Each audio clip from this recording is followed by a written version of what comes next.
La corriente resuena con el río Magdalena, un río que nos alimenta, y sus aguas, que recorren 1.540 kilómetros desde el macizo colombiano hasta su desembocadura en el Mar Caribe. Luisa Costa, cocinera, historiadora y periodista, puede narrar su vida a través de los sabores y a través de las recetas. Sus primeros recuerdos están ligados a la cocina, a los alimentos preparados y a ciertos olores que de allí se dispersaban. Recuerda el solar de la casa de su tía abuela materna en Zipaquirá, en donde se cultivaban hierbas aromáticas y en donde estaba el árbol de cerezo cuyos frutos pequeñitos la remiten siempre a este lugar. Para Luisa, la cocina tiene una profunda conexión con las emociones y con la memoria. A través de la cocina y de los alimentos se transmite el afecto, el amor, el cuidado, y también se transmite un lenguaje que acoge, que abraza y contiene. Yo te puedo narrar la vida entre el 0 y 5 años a partir de sabores y de olores. Y de los 5 a los 10 también te puedo dar como claves de sabor. Entonces, por ejemplo, esos primeros años de los que estamos hablando, el afecto, el fogón de las abuelas es un fogón que consiente niños. Entonces esos niños, normalmente ellas le están preparando a uno cosas que creen que a uno le gustan mucho. Entonces mi abuela preparaba una torta de natas que recogía las natas de la leche y hacían 2 recetas que para mí son, digamos, como parte de mi memoria, claramente como que estructuraron esta memoria de sabores y esa gramática que te digo del afecto a partir del cuidado, que es la torta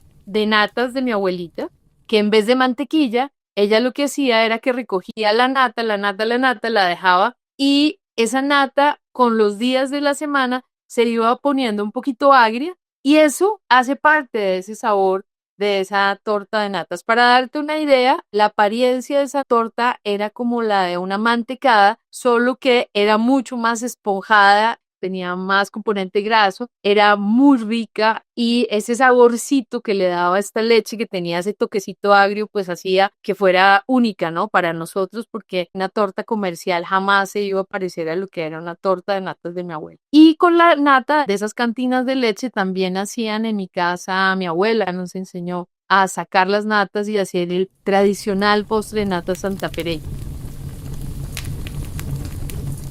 Alrededor del fogón, con el calor de las brasas, con las historias de la familia que se compartían en este lugar tan especial, Luisa creció envuelta en los cuidados brindados principalmente por su abuela materna. Las palabras de amor se decían a través de gestos, más que de pronunciaciones. Luisa rememora a través de la comida. Siento que mi abuelita y luego mi mamá heredaron como esa manera de relacionarse con uno, que no le dicen a uno te quiero, te amo, pero te dan las cosas más ricas y seleccionan los productos más ricos. Para mí, la cocina, el alimento siempre ha estado conectado con el cuidado y con el afecto. La torta de natas, el dulce de mora, el mousse de curúa, el dulce de papayuela, los buñuelos de maíz son solo algunas de las recetas que trasladan a Luisa a los lugares de su infancia. Ella creció con estas y con más recetas que considera son el alma de su familia. Heredó las recetas de su abuela y durante algún tiempo, cuando era niña, también fue su asistente, su escribana. Yo crecí con muchas recetas que fueron como el alma de todos nosotros en las reuniones familiares, ¿no? Y los platos de sal tan tradicionales de la familia, platos familiares. Crecimos como con recetas familiares. Mi abuela pasó a cuadernos, que luego los heredé yo, una prima muy generosa me los entregó, que eran todos los cuadernos de mi abuelita donde ella escribía sus recetas. Y también cuando yo tenía como 7 años que aprendí a escribir, entonces ella me empezó a dar cuadernos a mí para dictarme las recetas que a mí más me gustaban, que ahora recuerdo que era la torta de pan, me encantaban los buñuelos de maíz, me encantaban los buñuelos de avena. Su acercamiento a la cocina también se dio de una manera activa. Luisa es la mayor de 4 hermanos y como ambos padres trabajaban, debió asumir su papel de cuidadora a través de los alimentos. Claro, con la supervisión y guianza de su mamá, la cocinera en jefe. La vida familiar giraba en torno a la cocina, al ritual de la preparación de recetas. Incluso, Luisa reconoce que la historia de su familia la puede narrar a partir de las recetas del momento, de lo que se comía en casa en determinadas temporadas. La vida en mi casa gira en torno a la cocina. así como las historias de los mundiales, que a mí me gustaba mucho el fútbol, entonces uno tiene que el mundial de Argentina el 78, que España el 82, y se sabe uno como, así te puedo dar una periodización de mi casa, de mi familia, de lo que comíamos, dependiendo de lo que estaba pasando, ¿no? Hubo vacas flacas, entonces hubo épocas de cosas que nos tocó comer. También hubo épocas de bollantes, ¿no? Entonces se comían otras cosas, pues porque además mi abuela era una mujer que le encantaba comer muy bien y poner de manera exquisita la mesa. Y así como hubo épocas de vacas flacas y épocas de vacas gordas, también llegaron los cambios en las recetas, en las preparaciones, en la servida de la mesa y en los menajes. Ya sabemos cómo llegó Luisa a la cocina. Ahora nos falta contar lo que significa para ella y lo que ha traído a su vida. La cocina ha sido un portal que le ha conectado con otros territorios de esta vasta geografía colombiana. También le ha permitido palpar, reconocer y observar cómo la cultura rural de este país atraviesa cocinas, platos y maneras de vivir y de cuidar, no solo a nuestros seres queridos, sino también a los otros seres y presencias que nos acompañan y que le dan un significado especial a nuestras vidas, como las huertas y los alimentos que cultivamos con nuestras propias manos. En una escala más pequeña o quizá más íntima, a través de la cocina también demuestra su afecto a su núcleo más cercano. A su vez, la cocina también le ha brindado la posibilidad de extender un lenguaje de cuidado y de conexión con otras comunidades, porque también es un dispositivo de empatía y de escucha. Luisa comenzó a viajar por Colombia desde 2008 y desde ese entonces no ha parado. En estos viajes por el país conoce, ha probado y comprobado la riqueza de la cocina colombiana y por lo tanto sabe de primera mano que es imposible reducir nuestra gastronomía a un solo plato o a unos pocos. La cocina colombiana es una fotografía que cambia, me señala, porque tenemos una diversidad de ecosistemas que nos ofrecen un universo de alimentos y también porque la cultura alimentaria se ha transformado en el tiempo. Cuando a mí me preguntan, no, pues, ¿cuál es el plato del país? Uno dice, no, pues, hay tantos ecosistemas, tantos pisos térmicos, tantas maneras también de apropiarse de esos territorios. Sería muy injusto cuando dijera que hay un solo plato en Colombia o incluso en una región, ¿no? Como para darte una idea, en el año 2014 con la Escuela Taller de Boyacá hicimos un inventario de cocinas en el municipio de Venta Quemada y en una sola vereda, en una sola casa de esa vereda, una familia tenía 14 tipos de arepas. 14. Entonces, yo pienso que la cocina en Colombia es una fotografía que se hace hoy que cambia, como cuando tú te ves cuando hiciste la primera comunión. Uno va cambiando en la medida en que va creciendo y asimismo también va cambiando la fotografía de cómo cada territorio también ha ido desarrollándose, cambiando sobre todo su cultura alimentaria. Durante todos estos años en los que Luisa ha recorrido Colombia, más que ser un fin, la cocina ha sido un medio para acercarse a diferentes comunidades y trabajar conjuntamente por el rescate y la salvaguardia de las cocinas tradicionales. O dicho de otra forma, con los vínculos que ha construido alrededor de las ollas y el fuego, ha mostrado a las mujeres todo el potencial de crecimiento que ofrece la cocina, no solo desde lo económico, sobre todo desde el reconocimiento y dignificación de un oficio, de un quehacer que enriquece nuestra cultura o nuestras culturas y nuestra sabiduría popular. Para mí la alimentación, la cocina ha sido como un portal en donde he encontrado lenguajes, no solamente en términos de lo técnico, digamos, de la culinaria, sino lenguajes de conexión con los territorios, con las comunidades, porque esto que aprendí con mi abuela y mi mamá de la cocina de los afectos y la cocina del cuidado, luego me llevó a conectar con cocineras de distintos lugares del país, en donde con esas cocineras entendí y he ido afinando cada vez más este lenguaje en donde la cocina te saca todo, ¿no? Te pone a conversar de esos desgarros tan grandes emocionales que llevamos todos en últimas, ¿no? Y que nos ponen a conectarnos de manera muy empática con ellas. Y hoy pues puedo decirte que he pasado por muchos departamentos de Colombia en donde hoy tengo unas conexiones muy profundas con muchas de estas cocineras y más bien pocos cocineros, pero sobre todo mujeres de 70, 80, 90 años que por alguna razón conectaron y conecté yo con ellas y entramos en esa cultura del cuidado. Una de las grandes preocupaciones de Luisa y una de sus apuestas más firmes es la búsqueda de la democratización de los alimentos, del comer y del comer bien.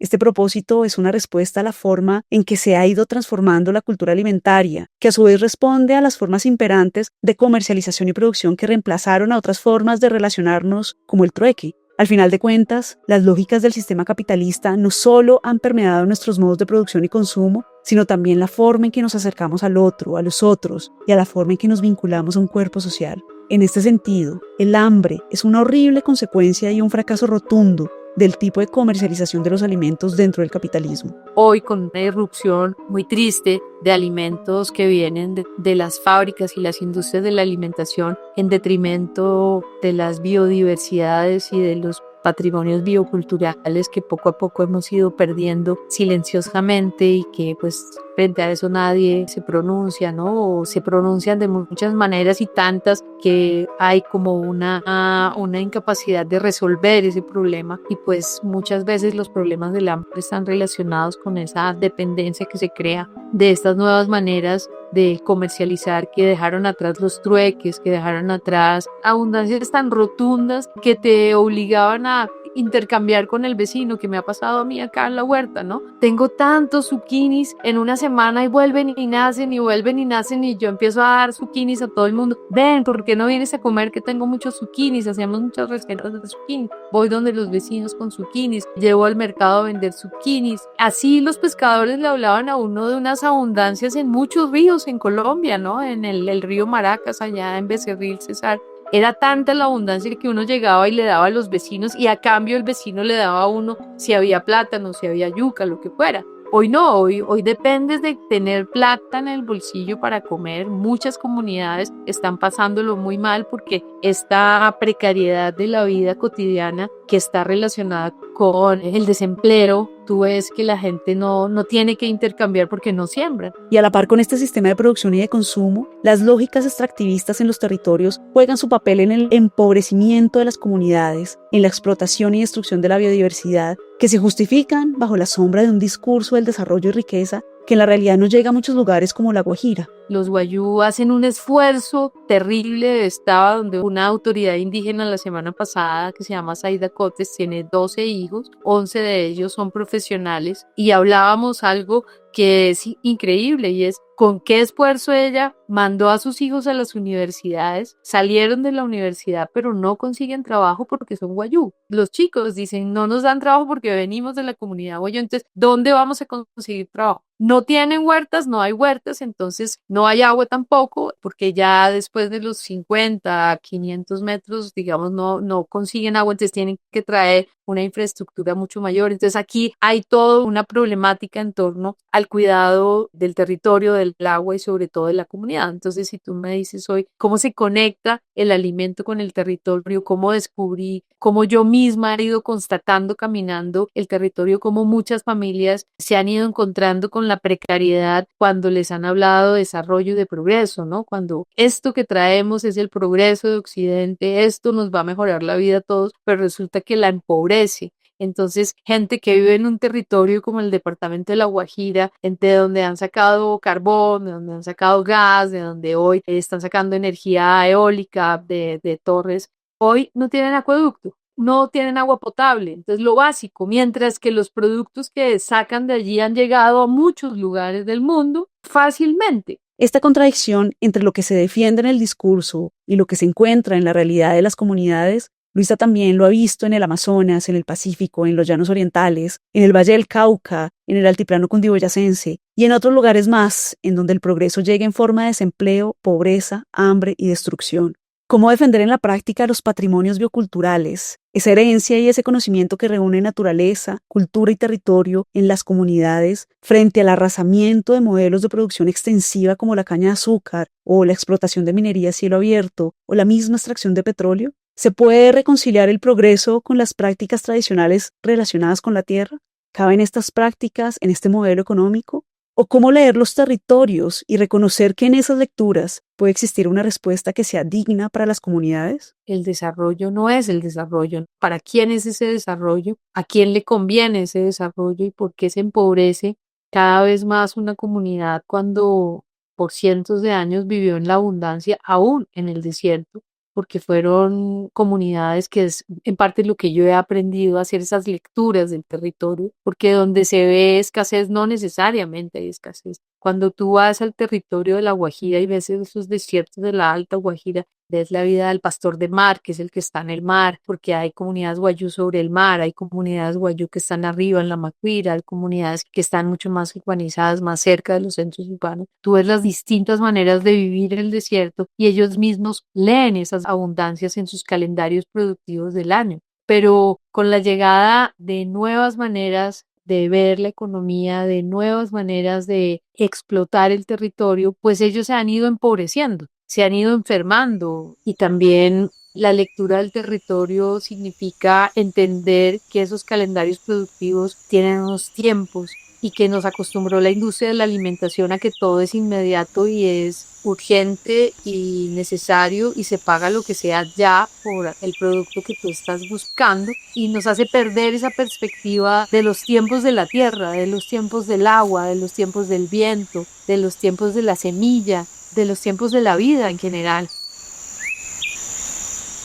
Al caminar el territorio y al acercarse a las comunidades y a las personas a través de la cocina, Luisa no solo ha podido aprender a leer estos lugares con todas sus complejidades sociales, económicas y políticas, también ha podido presenciar la precariedad de la vida rural en diferentes rincones del país. Desde la pedagogía alimentaria y desde la cocina del cuidado se ha trazado un norte, una misión en la vida, que a su vez constituye una clara postura política. En este sentido, su propósito, a través del rescate de las cocinas tradicionales, está permeado por esa necesidad de que las personas con las que crea vínculos a lo largo y ancho del país entiendan que la alimentación es un derecho que requiere ser apropiado y defendido. Esta pedagogía del cuidado me ha puesto un poco como también a conectarme con ellos en ese sentido. Claro, el alimento es importante, pero ojo, tenemos derecho al alimento, es un derecho humano, así como el derecho a la vida, así como el derecho al trabajo, así como el derecho a la salud. Entonces, esta aproximación a la cultura alimentaria lo que te deja ver y estas cartografías que finalmente yo empiezo a construir son cartografías en donde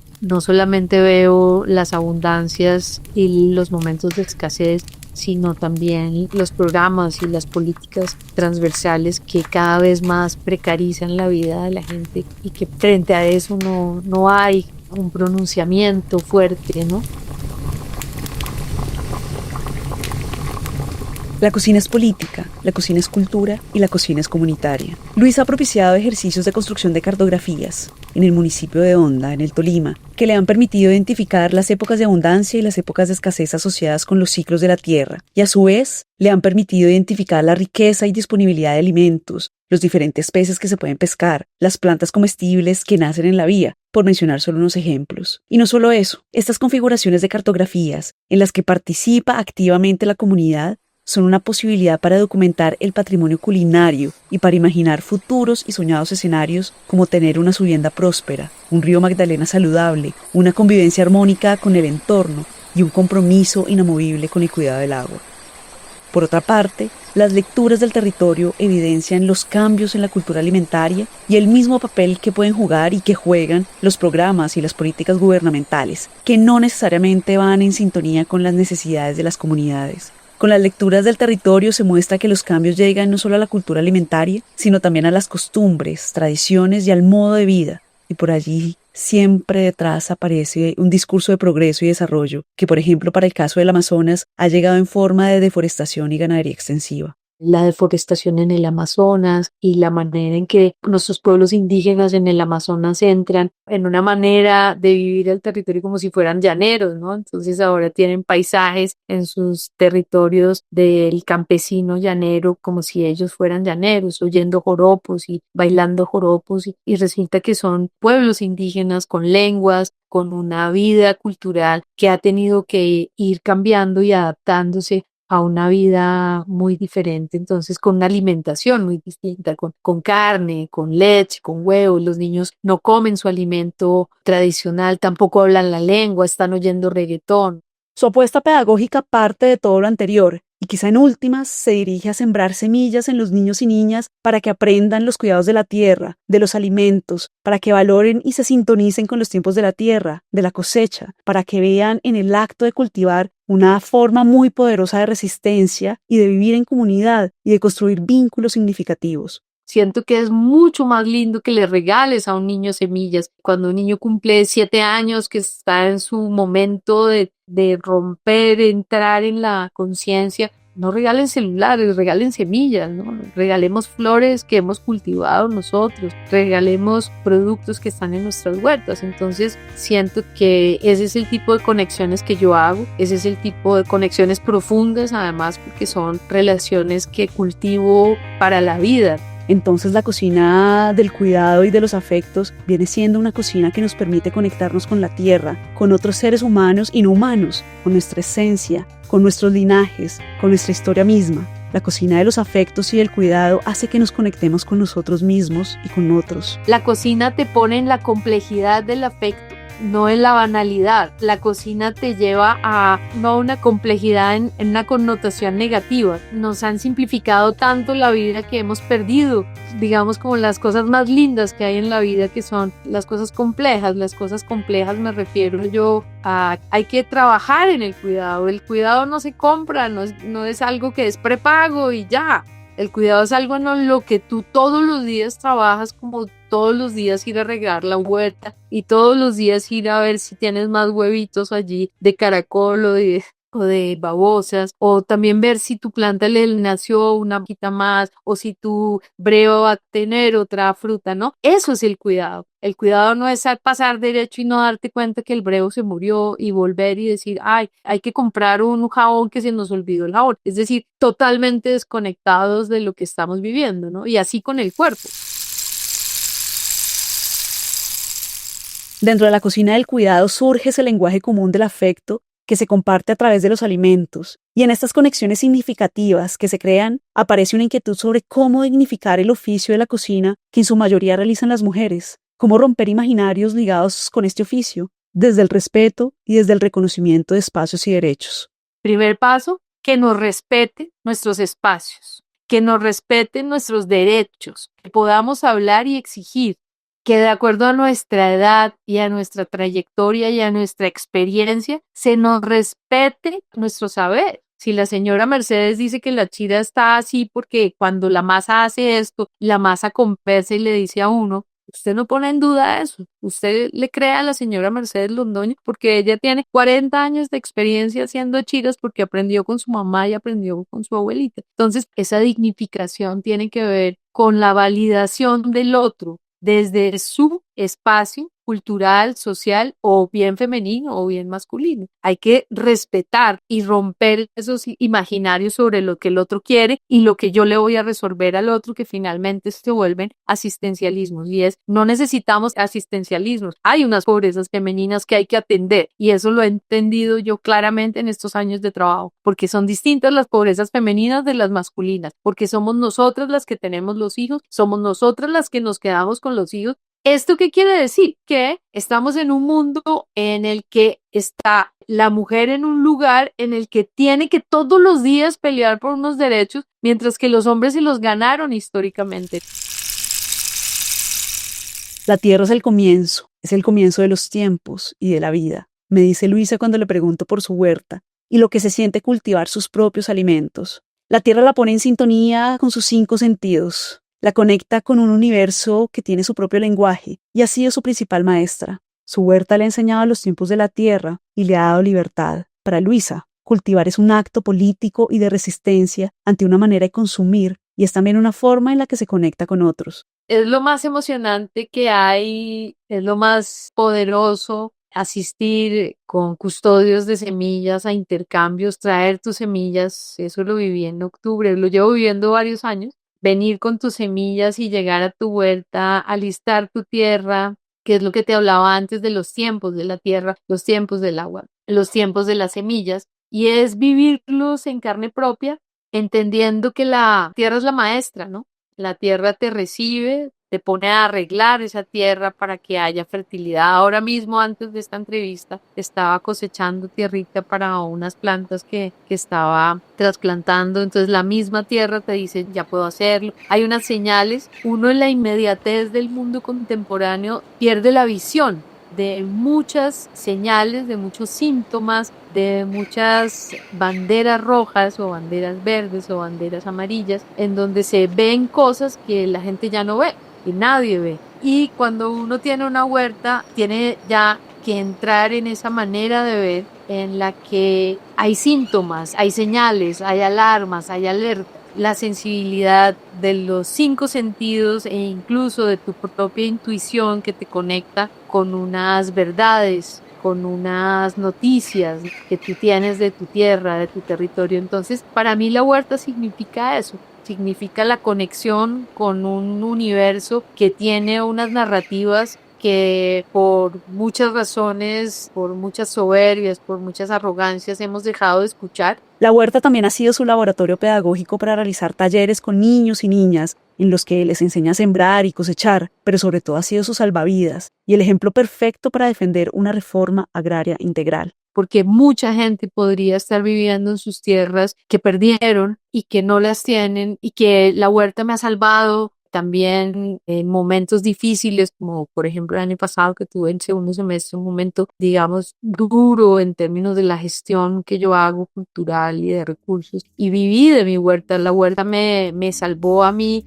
en lo emocional, en la comunidad, porque además me pone en comunidad, me pone a ir a mercados, me pone a hablar con custodios, me pone a hablar con otros productores de alimentos y esos productores se vuelven también como gente que lo quiere a uno, lo acoge, como Coca González que me abraza y me dice, aquí estoy yo.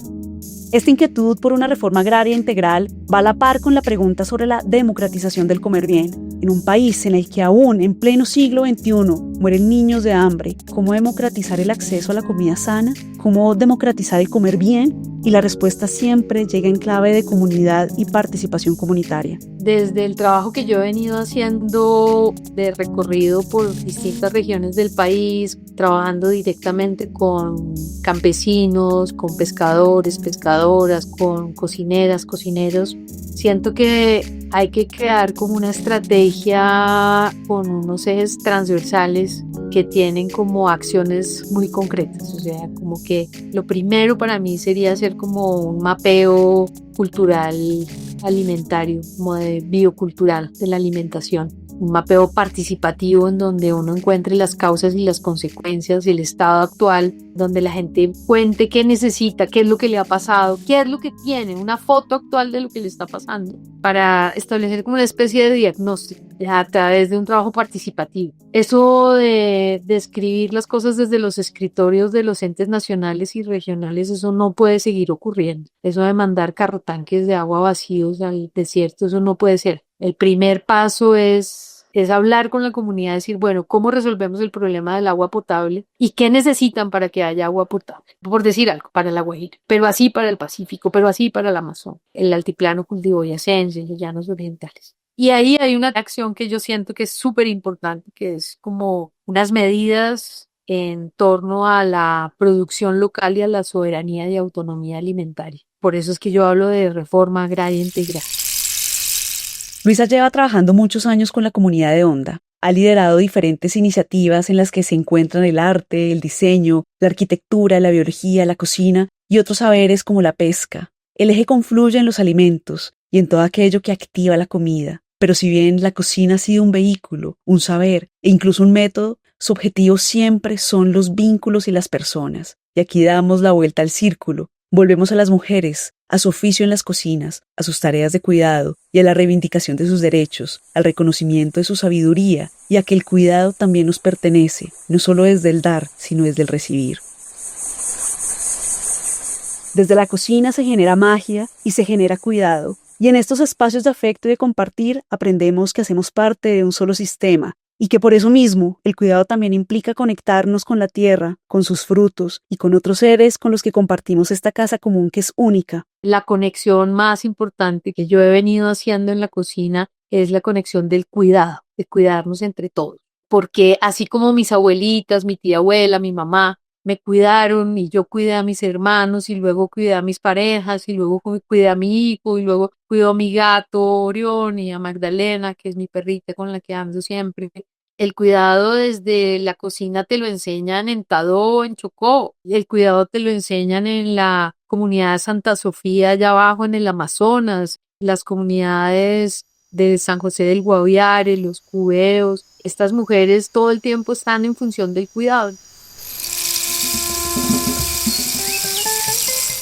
La Corriente Resuena es una producción de Sisuma Studio. Somos Mariana Delgado Barón en la voz, la producción y el guión, y Camila Polanco Pérez en la imagen de portada, postproducción y diseño sonoro. Gracias por acompañarnos durante este 7º episodio, en el que navegamos por las aguas del río Magdalena, fuente de alimento y vida. Síguenos en nuestras redes sociales y pasa la voz para que la corriente llegue a más lugares. Puedes escuchar nuestro podcast en Spotify y en YouTube. Recuerda que también tenemos Patreon para que te conviertas en uno o en una de nuestras mecenas.